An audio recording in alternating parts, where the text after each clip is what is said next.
So I just read about 277 pages of an existential crisis as if I don't have one of my own. Thanks, book! So I'm starting this new thing where I'm reading classic books for fun. Completely original idea, no one's ever done before. But I thought it'd be interesting to see what I thought of these books without the pressure of a teacher forcing me to find like deeper meanings and that kind of shit. Now, what did we think the author meant by saying, "The sky is blue"? Ooh, I know. The main character was having blue balls for like 10 years and the sky was finally like, "I feel you, bro, I feel you." And then it was like, "Clouds, get the fuck away, okay? My boy needs me, okay? The world needs to know that his balls are blue and the sky's gonna represent that." Okay, I'm actually a little scared that some high school students are gonna find this video to help with their essays or whatever. So if that's you... Stop.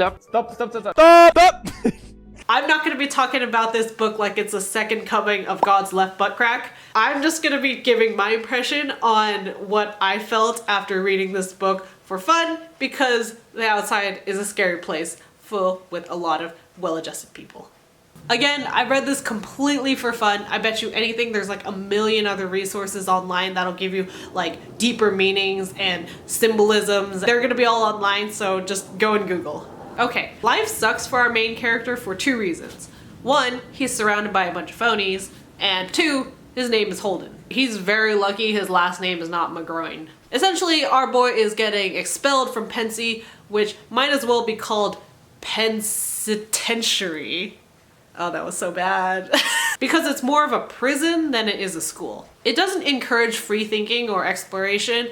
Its main goal is to keep its name clean and prestigious. Not at all like schools in this day and age. Any kid that underperforms is more likely to get axed out rather than get the help they need to succeed. And that's what happened to Holden. So the rest of this book is Holden going through his kid life crisis. I call it kid life crisis because he's not in his midlife yet. Aha. His roommates are dicks, but he pretty much misses them by the end. He tries to find people to real talk with who aren't really interested in doing real talk. Almost everyone he comes across is a phony. The only people that aren't are kids. Luckily, no Onision or Austin Jones vibes. He just likes how upfront they are. He even pays a hooker to have a real conversation with, but in the end, she's just kind of like, "Nah, I'm just here to hoe. Where's my corn?" He keeps thinking about a girl named Jane Gallagher, who I'm pretty sure he has a thing for, but he keeps making excuses as to why he's just not in the mood or whatever, so he doesn't have to hit her up. He ends up calling a girl named Sally Hayes, who probably is more conventionally attractive than Jane, but not on the same mental playing field as him, so I think that's why he probably doesn't feel as intimidated to call her as opposed to Jane. Their date ends up going disastrously as Holden tries to real talk her, but she's just like, "What the fuck? No. I'm not gonna just run off with you with no plan. I got commitments, yo." As a sane person would. Holden gets drunk and goes out into the park, passes out for a bit, thinks about what would happen if he got pneumonia and died, and decides to go home. He wants to see his little sister, Phoebe. She helps him out and even gives him all of her Christmas money so he won't be a begging bum on the street. Then Holden goes to a guy named Mr. Antolini, who is the first guy to actually have this real conversation for him. Like throughout the entire book, he's searching for someone to have a real conversation with, not be a phony, and just have real talk with. Finally, we get that in Mr. Antolini. But when Holden's finally able to find this person, suddenly Holden's like, "Dude, I'm not in the mood. What do you want me to do?" This dude ends up being a mini prevert though. He's like patting Holden on the head while he's sleeping. So Holden's like, "Oh, no, shit, I'm out of here."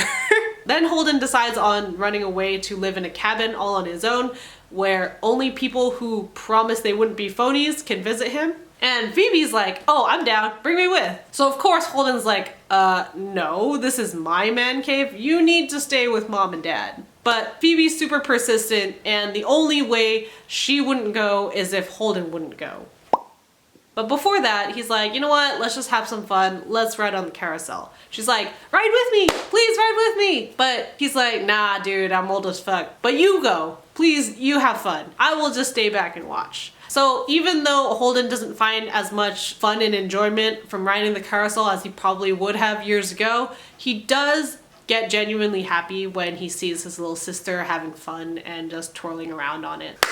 My thoughts. I can see why this is considered a classic. Like, growing up and feeling this sadness for leaving behind this flowery, nostalgic, innocent way of life is a tale as old as time. It's never gonna get old. It's gonna be felt from generation to generation to generation. But here are some things I think that didn't age quite as well. I don't know if people in the 50s actually talk like this, but Holden describes everything as lousy, and that got old by like page 5. The constant judging of girls is a little meh for me. Like, he calls some girls in a bar like dumb and fake because they don't want to talk to him. Like, obviously I don't know the bar scene very well, but when a lonesome guy just kind of creeps up to 3 girls, I would get serious, it's not me, it's you type of vibes. And there's this other scene where he's talking to his old schoolmate about a Chinese girlfriend he had and like them banging and stuff like that. Kind of cringe. And then he insults Sally, his date, for like flirt teasing, even though in his mind he's like, I hate this, but I also really like this. If you don't like that, then like be forthright about it and just go after Jane. But the thing I did like was how they illustrated his relationship with Jane, because he held her up to this enormously high standard. He just thought she was just a wholly unique person. He kept thinking about her throughout the book, but he never actually reached out to her and talked to her. I mean, he tried like once and then her mom picked up and she's like, ah shit, no. But he's always making these excuses as to why he can't go for her. And I think it really speaks to the truth, I guess, the illustration of how sometimes we just build these people up in our minds. Like, he had this image of Jane in his head that was just so unique and so distinct from everybody else. He just didn't want to see that ruined, maybe. Like, if on the chance, like throughout these last few years, she turned out to become more and more phony, then it would just make him incredibly sad. So it's kind of like, if I don't even open that or touch that at all, it will just remain this clean, pristine image in my head. But with like Sally, he never held her to that kind of standard, so he could just easily just call her up and say, hey, let's go watch a movie. While it's not the healthiest thing, I can commend it for being so real and truthful in that way, you know? Also, what hasn't aged as well is the concept of being phony. I don't think it's being called phony as much as it is called code switching now. I mean, we can't just go up to our bosses and declare our love for anime titties, or go up to random strangers and start yelling like an epileptic. We're still the same person, but we need to tailor ourselves to different groups of people, and that shouldn't really be considered a negative thing in my opinion. We shouldn't be transforming into different people entirely, but to say that we don't have masks for different situations and different group settings is a bit unrealistic. We live in a society, and it just can't be 100% in your face all the time. If we did, we'd probably be a lot closer to passing that purge law by now. And actually, the one thing I found weirdly hypocritical about Holden is that he keeps calling everyone a phony, but he does this a lot himself. Like, for example, when he was leaving Pencey, he bumped into his classmate's mother on the train. And there he said a bunch of nice things about that classmate, when in his mind he probably wanted to say something more along the lines of, your son's a little shit. But he doesn't, because he doesn't want to ruin that woman's day. So why does he not call himself a phony right there? There's very little difference between that and the other situations that he's talking about throughout the book, where he believes that, oh, the taxi driver is just being a phony. Oh, these girls in this bar are just being phony. They are putting up a mask for the situation that they're in, just as you did right there. Hypocrite. All in all, I get why this book is required reading for high schoolers, but something like this would have never resonated with me at that time. Personally, for me, I was just so focused on getting into college that there was honestly just no time to feel this loss of youth, this loss of innocence, like I guess the book was describing. We were still pretty blunt to each other back then, and it was really hard to become a phony because people knew who you were and your reputation, because a lot of these kids just grew up in the same classes all the way from like kindergarten to high school. And honestly, a lot of these reputations were damn near accurate. There was a lot of really cool popular kids and there was a lot of really lame popular kids, but they were still popular because they had the confidence to carry it. So if everyone more or less knows who you are, you can't really be a phony.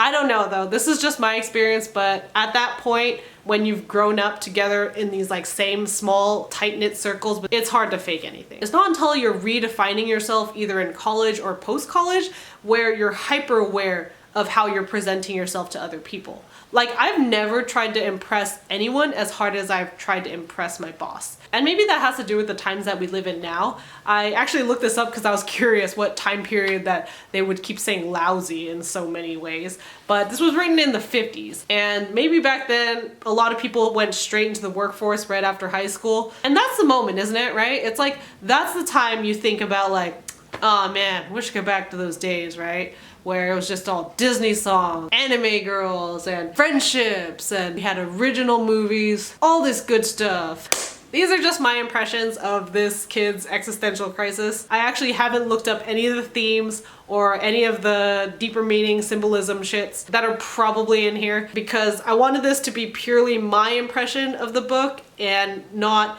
about what Miss Finster wants me to write in her essay. Anyway, thanks for making it this far, and if you really are here to write your essay, let me just give you some ending tips with that. Remember to triple space, 5-inch margins, size 100 font. A's every time.